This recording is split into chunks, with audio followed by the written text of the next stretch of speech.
can we drive our own treatment? Because sometimes I feel like I'm driving my own treatment, saying I want this, I feel like I need this.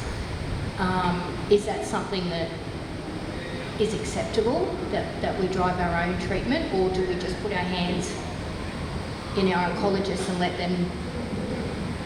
Yeah, it's totally acceptable. I mean, it varies between oncologists. I think some are more comfortable, some are less comfortable with that.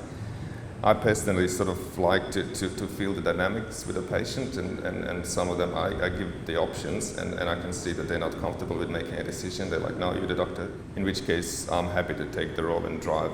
And on the other side, there are patients that specifically know what they want. They will come with papers, with information, with exactly idea what they want, and it's not really much of discussion. Then at least try to steer and drive and help them make a difference between what's actual scientific evidence versus something that's a bit iffy, and try to make them decide what's really going to be the best decision for their treatment. In terms of scans, we do have sort of recommendations and standards, and scans are usually done every 3 months in patients that are on active treatment. But if there's any concerns about symptoms, progression, we can do it at any time.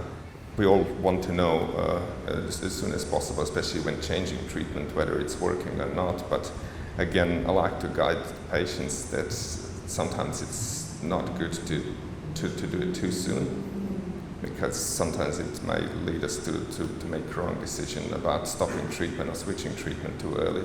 Some treatments, especially for example hormone treatments, sometimes might make 3 or 6 months before we actually see a response. Also with immunotherapies, which are sort of getting a little bit more